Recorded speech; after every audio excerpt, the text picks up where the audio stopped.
여러분, 지금 이 순간 잠깐만 멈춰 주세요. 손을 가슴 위에 올려보세요. 살며시, 천천히 심장이 뛰는 것이 느껴지시나요? 그 심장이 오늘도 쉬지 않고 뛰고 있다는 것. 그 사실 하나만으로도 오늘 하루는 이미 충분히 값진 날입니다. 제가 오늘 여러분께 드릴 이야기를 꺼내기 전에 먼저 이 한 가지를 여쭤보고 싶습니다. 여러분, 정말 열심히 살아오셨지요? 젊은 날에는 밤을 새워 일했고 나이가 들어서는 무거운 몸을 이끌고도 자리를 지켜오셨지요. 아무도 몰라줘도 아무도 알아채지 못해도 조용히 묵묵히. 그런데 왜일까요? 밤에 눈을 감으면 어딘가 마음이 허전합니다. 열심히 했는데 왜 이것밖에 없을까? 성실하게 살았는데 왜 나는 늘 이 자리에 서 있는 걸까? 돈은 들어오면 또 나갑니다. 어디로 흘러가는지도 모르게 손가락 사이로 빠져나가듯 좋은 기회가 보일 것 같아 손을 뻗으면 닿기 직전에 사라집니다.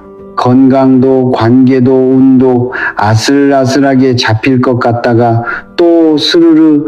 혹시 이런 느낌 여러분도 아시나요? 이건 여러분의 잘못이 아닙니다. 게으른 것도 아니고 복이 없는 것도 아닙니다. 다만 아주 오래전부터 어딘가가 조금 막혀 있었던 것입니다. 그 막힘을 몰랐을 뿐입니다. 제가 오늘 그 막힌 곳을 함께 들여다보려 합니다. 오늘 제가 드릴 이야기는 3가지입니다. 첫 번째는 지금 여러분의 지갑 속에 담겨 있어야 할 3가지 물건에 관한 이야기입니다. 많은 분들이 모르고 계신 아주 간단하지만 강력한 것들입니다.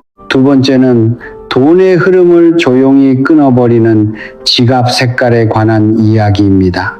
어떤 색이 재물의 기운을 깨뜨리는지, 그리고 어떤 색이 재물을 끌어당기는지 제가 수십 년간 수많은 분들을 보아오면서 직접 확인한 것들입니다. 세 번째는 어쩌면 가장 중요한 이야기입니다. 물건과 색깔보다 더 근본적인 것, 바로 마음의 방향에 관한 이야기입니다. 그리고 한 가지, 제가 이 영상에서 처음으로 꺼내는 이야기가 있습니다.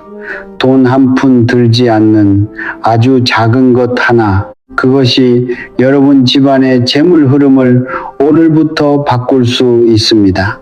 끝까지 함께 해주세요. 제가 오래전에 만난 분이 계십니다. 50대 중반의 여성분이었는데 처음 찾아오셨을 때 지갑을 가방에서 꺼내 탁자 위에 올려놓으셨습니다. 낡고 얇고 조용했습니다. 제가 그분께 물었습니다. 지갑 안에 무엇이 있느냐고. 그분은 잠시 머뭇거리시더니 이렇게 말씀하셨습니다. 다 썼어요. 아무것도 없어요. 그 말이 오래도록 마음에 남았습니다. 지갑이 비어 있다는 것은 단순히 돈이 없다는 뜻만이 아닙니다. 그분의 삶도 마음도 어느 순간부터 텅 비어가고 있었던 것입니다. 그리고 그것을 그분 자신도 느끼고 계셨습니다. 제가 그날 그분께 드린 말씀을 오늘 여러분께도 드리고 싶습니다. 지갑은 단순한 물건이 아닙니다. 풍수에서는 지갑을 재물궁이라고 부릅니다.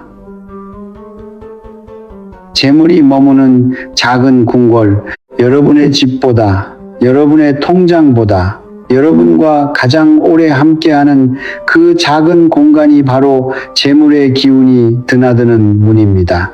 그 문을 어떻게 만들어 두느냐에 따라 재물이 들어오기도 하고 나가기도 합니다. 제가 그분께 드린 첫 번째 조언은 이것이었습니다. 낡은 동전 새 똠을 지갑 깊숙한 곳에 넣어 두세요. 새 동전이 아니라 오래된 것이어야 합니다. 많은 손을 거쳐온 세상을 돌아다닌 동전이어야 합니다. 왜냐하면 재물의 기운은 이미 깨어난 것에서 새로운 것을 불러오기 때문입니다. 불씨가 있는 곳에 새 불꽃이 붙듯이 돈이 돈을 부르는 것은 미신이 아닙니다. 그것은 오래된 이치입니다. 동전은 지폐를 넣는 안쪽 깊은 칸에 두십시오. 카드 넣는 칸이 아닙니다. 가장 깊고 가장 조용한 자리에, 그리고 글자가 새겨진 면이 위를 향하도록 가지런히 포개어 두십시오. 두 번째는 지폐 한 장입니다. 가장 큰 지폐, 가장 상태가 좋은 것으로 하나 골라주세요. 그리고 그것을 절대 쓰지 마십시오. 쓰는 돈이 아닙니다. 지키는 돈입니다. 빈 집에는 바람이 들어옵니다. 사람이 사는 집은 따뜻합니다. 지갑도 마찬가지입니다. 언제나 돈이 있는 지갑, 그 안에 한 장이라도 머물러 있는 지갑에는 재물이, 이곳이 자신이 있을 자리라는 것을 압니다. 만약 그 지폐가 낡아지면 더 새 것으로 교체해 주세요. 단 그냥 꺼내 쓰는 일은 없어야 합니다. 세 번째는 돈도 아니고 보석도 아닙니다. 작은 종이 한 장입니다. 여러분의 손으로 직접 쓴 감사라는 두 글자, 감사. 한자로는 감사. 그 종이 조각을 지폐 뒤에 살며시 넣어두세요. 감사하는 마음은 모든 주파수 중에 가장 높은 곳에 있습니다. 원망과 두려움은 재물을 밀어냅니다. 감사는 재물을 끌어당깁니다. 이것은 제가 수십 년을 살며 몸으로 확인한 사실입니다. 이 세 가지는 부적이 아닙니다. 주문도 아닙니다. 이것은 매일 지갑을 열 때마다 여러분에게 속삭이는 작은 알림입니다. 나는 받을 준비가 되어 있다고, 나는 이미 감사하고 있다고. 이제 제가 오늘 가장 많은 분들이 궁금해하실 이야기를 꺼내려 합니다. 지갑 색깔입니다. 제가 만나온 수많은 분들 중에 참 열심히 사는데 재물이 따라주지 않는 분들이 있었습니다. 그분들의 지갑을 보면 공통점이 있었습니다. 색깔이었습니다. 색깔은 단순한 취향의 문제가 아닙니다. 풍수에서 색은 기운입니다.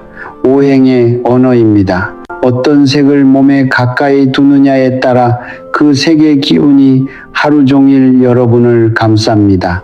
제가 오랜 시간 지켜보며 확인한 재물운을 조용히 무너뜨리는 색깔이 세 가지 있습니다. 첫 번째는 검은색입니다. 검은색 지갑을 쓰시는 분들 중에 이런 경험을 하신 분들이 많습니다. 분명 열심히 일하는데 돈이 고이지 않습니다. 들어오면 나갑니다.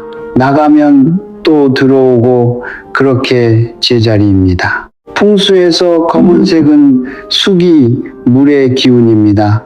물은 흐릅니다.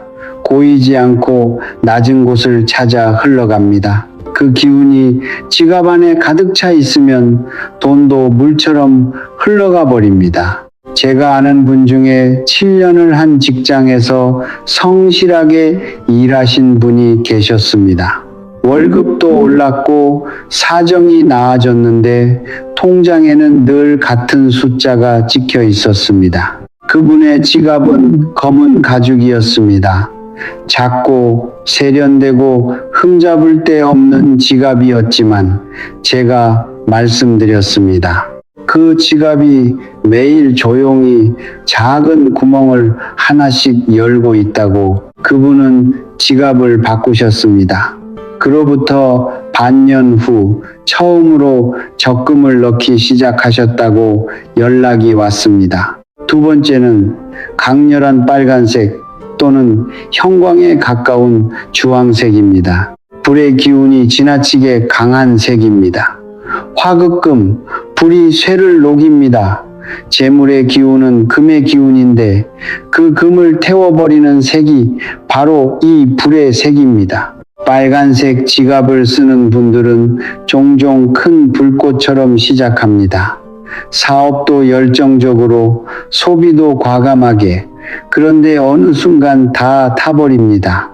불이 꺼지고 나면 재만 남습니다. 제가 만난 한 남성분은 사업을 시작하면서 빨간 지갑을 들고 오셨습니다. 용기와 열정의 상징이라고 하셨습니다. 저는 그 마음을 탓하지 않았습니다. 다만 말씀드렸습니다. 불꽃은 밝히는 것이지 안고 다니는 것이 아니라고. 그 열정을 마음에 담고 지갑은 다른 색으로 바꾸어 보라고. 3년 뒤 그분은 살아남으셨습니다. 그리고 조금 더 단단해지셨습니다. 세 번째는 탁한 회색 혹은 짙은 보라색입니다. 이 색은 빈곤의 색이 아닙니다. 정체의 색입니다. 이 색깔의 지갑을 쓰는 분들은 삶이 멈춰 있는 느낌을 받습니다. 나쁘지도 않은데 좋아지지도 않습니다. 기회가 오는 것 같다가 이유 없이 사라집니다. 몸도 특별히 아픈 것은 아닌데 늘 기운이 없습니다. 회색은 탁한 물의 기운입니다. 흐르지도 않고 고이지도 않습니다. 그냥 가라앉은 채로 있습니다. 그 기운 속에 있으면 삶도 그렇게 가라앉습니다. 그렇다면 어떤 색이 좋을까요? 제가 권해드리는 색은 세 가지입니다. 첫 번째는 갈색, 흑빛 갈색입니다. 초콜릿색이라고 해도 좋습니다. 토생금, 흙이 쇠를 만들어냅니다. 재물의 기운을 안정적으로 쌓아가는 색입니다. 화려하지 않고 조용하지만 한자리에서 꾸준히 쌓입니다. 나이가 드실수록 이 색이 잘 맞습니다. 두 번째는 금색 또는 따뜻한 베이지입니다. 금은 금을 부릅니다. 재물의 기운이 가장 직접적으로 통하는 색입니다. 세 번째는 연한 초록 민트 계열입니다. 목의 기운입니다. 새순이 돋아나듯 재물의 흐름을 막히지 않게 해줍니다. 젊은 분들, 새로 시작하시는 분들께 잘 맞습니다. 이제 제가 조금 무거운 이야기를 꺼내야 할 것 같습니다. 여러분께 겁을 드리려는 것이 아닙니다. 제가 이 이야기를 꺼내는 것은 너무 많은 분들이 아무것도 모르는 채로 매일 이것을 반복하고 있기 때문입니다. 그리고 그 결과로 오랜 시간 쌓아온 재물의 기운이 조용히 소리 없이 새어나가고 있기 때문입니다. 첫 번째, 지갑을 바닥에 놓지 마십시오. 바닥은 기운이 가장 낮은 자리입니다. 탁한 기운이 모이는 곳입니다. 지갑을 바닥에 두는 것은 재물궁을 가장 낮고 어두운 곳에 내려놓는 것과 같습니다. 잠깐이라도 안 됩니다. 습관을 바꿔주세요. 두 번째, 낡고 망가진 지갑은 당장 바꾸십시오. 지퍼가 고장났는데도 쓰고 있는 지갑, 가죽이 벗겨졌는데도 버리기 아까워 들고 다니는 지갑, 그 지갑이 재물을 담아줄 수 있을까요? 새는 그릇에는 물이 고이지 않습니다. 비싼 것이 아니어도 됩니다. 새 것이 아니어도 됩니다. 다만 온전해야 합니다. 정갈해야 합니다. 세 번째, 지갑 안을 정리하십시오. 오래된 영수증, 기한이 지난 카드, 구겨진 쪽지들, 그것들이 지갑 안에 자리를 차지하고 있으면 새로운 재물이 들어올 자리가 없습니다. 좁고 어수선한 집에는 귀한 손님이 오래 머물지 않습니다. 지갑도 마찬가지입니다. 한 달에 한 번이라도 지갑을 꺼내 비우고 닫고 다시 정돈해 보세요. 네 번째, 지갑은 누구에게도 빌려주지 마십시오. 가족이라도 오래된 친구라도 지갑은 주인의 기운이 깃든 물건입니다. 다른 사람의 손이 닿는 순간 그 기운이 흔들립니다. 돈을 드리는 것은 괜찮습니다. 하지만 지갑 자체를 건네는 것은 다른 일입니다. 다섯 번째, 지갑을 항상 비어 있게 두지 마십시오. 이것이 가장 중요한 것 중 하나입니다. 제가 아까 말씀드린 것과 연결됩니다. 지갑이 늘 비어 있으면 여러분의 마음도 그 비어 있음에 익숙해집니다. 비어 있는 것이 당연해집니다. 그렇게 되면 채워질 것이라는 기대 자체가 사라집니다. 재물을 부르는 것은 욕심이 아닙니다. 기대입니다. 반길 준비입니다. 그 준비가 없는 곳에 재물은 발걸음을 멈춥니다. 이제 제가 가장 드리고 싶었던 이야기를 할 시간이 왔습니다. 지갑 색깔, 지갑 안의 물건, 지갑을 다루는 방법, 이 모든 것이 중요합니다. 하지만 그보다 더 근본적인 것이 있습니다. 제가 젊었을 때는 더 많이 가져야 더 안전하다고 생각했습니다. 더 많이 쌓아야, 더 많이 붙잡아야 비로소 괜찮아진다고. 그런데 세월이 흐르면서 보이기 시작했습니다. 손을 꼭 쥐고 있는 사람에게는 아무것도 새로 들어올 수 없다는 것을, 손을 펴야 받을 수 있다는 것을, 그것이 자연의 이치입니다. 많은 분들이 무의식 중에 돈을 미워하고 있습니다. 이상하게 들리시나요? 하지만 생각해 보세요. 살아오면서 돈 때문에 상처받으신 일이 있지 않으셨나요? 돈 때문에 사람을 잃거나, 돈 때문에 꿈을 포기하거나, 돈 때문에 자존심이 꺾인 적이 있지 않으셨나요? 그때부터 마음 깊은 곳에서 돈을 두려워하고 원망하고 멀리하게 됩니다. 그러면서도 겉으로는 돈을 원합니다. 이 모순이 재물의 흐름을 막습니다. 제가 드리는 작은 실천입니다. 오늘 저녁 잠자리에 들기 전에 지갑을 두 손으로 감싸 쥐어 보세요. 그리고 이렇게 말씀해 보세요. 속으로 해도 좋습니다. 오늘도 내가 누군가에게 주었고 누군가로부터 받았습니다. 감사합니다. 그게 전부입니다. 거창한 것이 아닙니다. 그 한 문장이 여러분 안에 쌓인 돈에 대한 원망을 조금씩 녹여줍니다. 두 번째로 드리고 싶은 말씀은 비교를 내려놓으라는 것입니다. 옆집이 어떻고, 친구가 어떻고, 같은 나이에 저 사람은 어떤데, 이 비교가 얼마나 많은 에너지를 빼앗아 가는지 모릅니다. 비교는 부족함의 언어입니다. 나는 아직 모자라다. 나는 아직 덜 됐다. 그 언어를 하루 종일 속으로 반복하면 그 부족함이 현실로 굳어집니다. 족함을 안다는 것은 더 이상 원하지 않는다는 뜻이 아닙니다. 부족함이 나를 지배하지 못하게 한다는 뜻입니다. 그 차이가 큽니다. 세 번째는 결과를 붙잡으려 하지 말라는 것입니다. 지갑을 바꾸고 동전을 넣고 감사 메모를 써 넣었습니다. 그런데 일주일이 지나도 아무것도 달라지지 않으면 이게 다 무슨 소용이냐 싶어집니다. 그 조급함 자체가 흐름을 막습니다. 씨앗을 심어놓고 매일 파헤쳐 확인하면 뿌리가 내리지 못합니다. 심고 물을 주고 기다리는 것, 그것이 농부의 마음입니다. 재물도 그렇습니다. 준비하고 정돈하고 마음을 열어두고 기다리는 것, 그 사이에도 삶은 계속됩니다. 제가 이런 이야기를 드리는 것은 여러분을 훈계하려는 것이 아닙니다. 제가 직접 이 길을 걸어왔기 때문입니다. 욕심을 부리다 잃어본 적도 있고, 비교하다 지쳐본 적도 있고, 기다리지 못해 조급하게 굴다 오히려 멀어진 적도 있습니다. 그 시간들을 지나서 지금 이 자리에서 여러분께 말씀드리는 것입니다. 마음이 그릇입니다. 원망과 불안과 비교로 가득 찬 마음에는 아무리 좋은 것이 내려와도 담길 자리가 없습니다.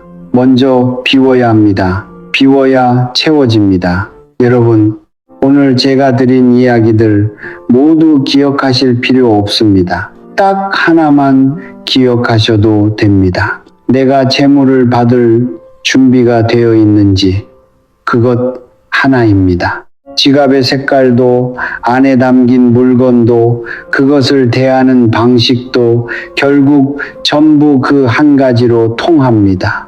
나는 열려 있는가? 나는 감사하고 있는가? 나는 준비되어 있는가? 제가 여러분의 운명을 바꿀 수는 없습니다. 그 힘은 여러분 안에 있습니다. 제가 할 수 있는 것은 그 힘을 여러분 스스로 찾을 수 있도록 옆에서 조용히 함께 하는 것 뿐입니다. 운명은 정해진 강물이 아닙니다. 운명은 깨어있는 사람의 한 걸음 한 걸음이 만들어가는 것입니다. 오늘 여러분은 이 자리에서 그 한 걸음을 내디드셨습니다. 그것으로 충분합니다. 그것이 모든 것의 시작입니다. 성불하십시오. 잠깐만 가시기 전에 한 말씀만 더 드려도 될까요? 여러분의 마음속에 아직 꺼내지 못한 이야기가 있으시다면 댓글로 남겨주십시오. 제가 하나하나 읽겠습니다. 그리고 다음 영상에서 그 이야기들을 함께 풀어가겠습니다. 여러분은 이 길을 혼자 걷고 있는 것이 아닙니다. 제가 여기 있습니다. 구독 버튼 누르시면 제가 찾아뵙겠습니다. 매번 조용히 여러분의 하루 한편에 앉아서 감사합니다. 여러분.